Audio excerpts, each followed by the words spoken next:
Hoje vamos falar sobre o imperativo, the imperative tense in European Portuguese. So this verb tense is used generally to give directions or to make imperative statements, as the name indicates. Here you have some examples. In English, we would say, come here. In Portuguese, you'd say, vem cá. In English, you'd say, eat, for you eat. Typically, we'd leave out the you, just as I had in the first example there. And here I just wanted to give you a quick taste of how this might look in the formal you, você. So you leave out the você. You could use it, of course, but generally you could kind of just leave it out as an imperative statement. Coma, coma. And then the last one here, I tried to give you a little bit longer of a statement of a direction. And here I had, go to the store for me. And in Portuguese, it'd be, tu vai à loja por mim. So I really should have here, tu vai à loja por mim. Just as with other verb tenses, you will encounter regular and irregular imperative verbs, as well as stem-changing verbs with regular conjugated forms. So it just, as every other verb tense in Portuguese, there are exceptions to rules. There are regular and irregular verbs, and we'll make note of those as we come along. But today we're just kind of introducing this tense. It's something that you're probably dealing with people giving you directions and asking you to do things. And I figured this would be a good time to probably should have introduced this earlier, but this is the point we're at in our verb learning process. So, o imperativo, I just wanted to give you a quick comparison between the three tenses that we've kind of seen up to this point, or the two that we've seen up to this point, and now introducing the imperative. So we've had presente indicativo and pretérito perfeito, so the present tense and the simple past. And as you already know, there are changes that occur in each conjugation with each subject in each one of those verb tenses. Now, this is where we kind of depart from what we've learned to this point, and we typically, or almost, it just doesn't happen. You're not telling yourself to do things, and if you are, you're kind of talking in the you form, right? You're telling yourself, so you don't really say I as an imperative tense in or conjugation in English. We would kind of be talking to ourselves as if we were another person. So it just doesn't exist. There's no eu, and we generally don't tell him or her, he or she, to do things. We're typically telling people directly to do things. Now, nós, the nós form, the we form, does exist, but I'm really just going to kind of introduce it here and not really talk too much about it because it's a weird thing to say, but it's kind of like the idea of, hey, let's have a drink. Let's sit down and talk. You say it, but it's not really a command. It's more of like a thing that we just kind of just say to get something started, like an action started between with the person that you're talking to. So I'm going to kind of omit that one as we go forward and just really focus on tu, você, and vocês, the people that you'd most generally be directing your imperative statements toward, and also the statements that'd be directed toward you. So I'm really going to kind of leave those out, leave the nós out for the sake of keeping this a little bit simpler. But as you see, there are clear changes there between the present tense, the simple past, and the imperative. So andar, to walk, we looked at this one recently when we were looking at the simple past. We have the eu ando, eu andei, and then there's just no eu form of the imperative. Tu andas, present tense, tu andaste, past tense. Now, if you look at it, there's a shift there. Both there's an affirmative and a negative. We'll look at that in the next slide, but just know that that's where there's more of a shift between positive affirmative statements and negative imperative statements. So again, there's no ele or ela. It's just going to go with você. And here we have ande and não ande. So there's really not much of a change there, just adding nouns or don't walk, right?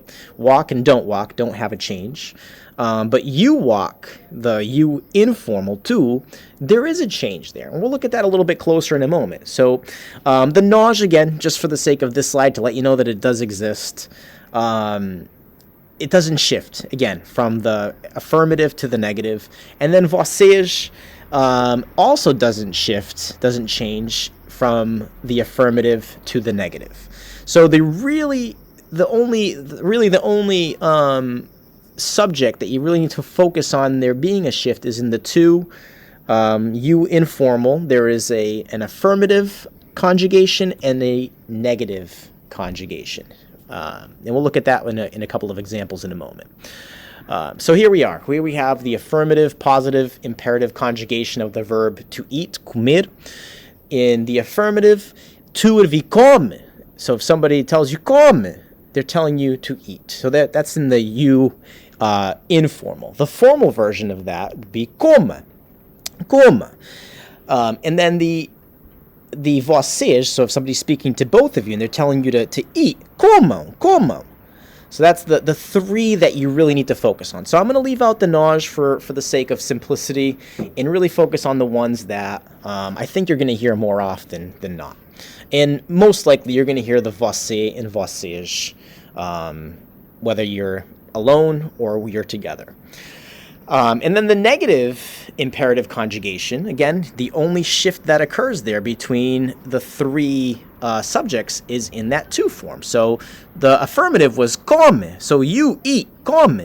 The negative, you don't eat that, or don't eat that, não comas. So if you notice, the ending here is really where you need to look at this. You need to focus on and understand that there is a change there. But for the sake of você and vocês, there's no change. They just throw the não in front of each one, the don't. Remember, no means no, but when you're talking about, when you're adding it before a verb, it now becomes do not, don't. So here are a couple of other verbs. So one regular, one irregular, just to kind of continue with this idea of regular verbs versus irregular verbs. And again, I just want you to see that there's really only a shift in the conjugation. And I'll give you a chart in the next slide with a nice clean look at all of these endings with three other verbs. So the first one is beber, to drink. So again, the affirmative, tu, and I'm leaving the subjects in parentheses because oftentimes you're not going to hear that. You're just going to get the verb. And again, it's not unheard of to have those subject pronouns used before the verbs, but just know that they're, again, not necessary. They're not required to get the idea across. So you drink, like drink, bebe. The você version, the formal version, beba. And the you plural version, bebam. And then the negative, again, that shift in the change in the you informal, não bebas. No, don't drink that, não bebas. And then você, não beba. E vocês, não bebam. Like, don't drink that. Right? All of them mean that don't drink that in this case. And then we have an irregular verb, the verb to go. And this one's an important one because typically if somebody's giving you directions, they're going to tell you, hey, go down here, then go that way, then go this way, then go this way. So it is important to know this one in every tense, really. It's useful, it's used a lot, so it's important to know these. So the affirmative, tu vai. Você vá e vocês vão. And then the negative, again, there's that shift here, just in the to form, não vás. Don't go, não vás. And then again, that's the you informal. Then você não vá. And vocês não vão.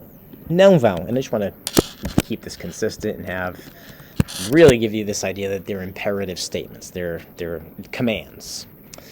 And then here we have the imperative, just to kind of give you the three AR, ER, and IR verbs with regular verbs. These are the endings that you need to know. So the to form is going to be the A, and this is in the affirmative.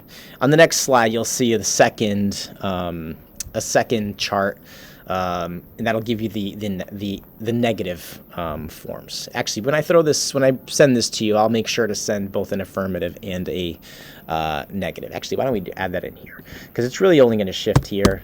I'm just going to put here negative,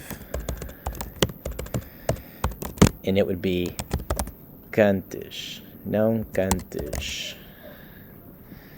And if you notice, the A is really where it changes, right? It changes from an AR. The AR actually becomes an E, and it can become confusing.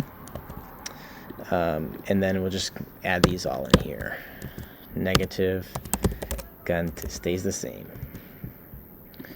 And the same thing will apply here. It's not going to change at all. So I'm actually just going to put negative stays the same. And as this is the case here, is also going to be vocês. Negative stays the same. And the same thing will happen here. It kind of it's going to change to the opposite, to an A. So the negative will not stay the same. The negative, it'd be coma. Tu comas, não comas. So you add the AS. And then the same thing will happen here. The negative is não partas. And then these, it will stay the same. You can just kind of keep this for each one of these. And again, just as I mentioned before, there is a naj form of the imperative, but it's not used a lot. So it's really just in that this first box, the two, where there is a shift from one to the other. So we have the verb cantar, comer, impartir, so to sing, to eat, impartir. Tu canta, não cantes. Let me put that here just to make that clear. Não cantes. And then não, não comas. Não partas. Não cante. Não coma.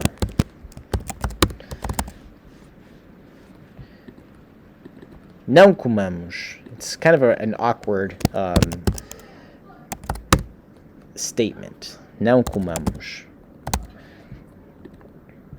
And then vocês não comam. Let me just make this nice and clean for you. I forgot to add this in before when I was making these slides. And then the same thing will happen here with the IR verbs. Não. Oh man. Não parta. The negative will stay the same again. Não partamos. E finalmente, the third person plural, vocês não partam. So again, the change is really only in that first you informal. On this last slide, just a little bit of practice. Just try to fill in the blanks with the appropriate form. Remember to pay attention to whether the statement is affirmative or negative. They're clearly indicated if they're negative with the word não. And I've also included two boxes, one with two tables, one with the affirmative endings for regular verbs and one with negative endings for regular verbs with AR, ER, and IR. And I've also included the irregular ir, to go, so that you guys can work on this, and hopefully you can get this looked at before our next class. And we'll start off by looking at this and then kind of practicing these things. All right. Let me know if you have any questions, and I will see you at the next class. Take care. Até a próxima.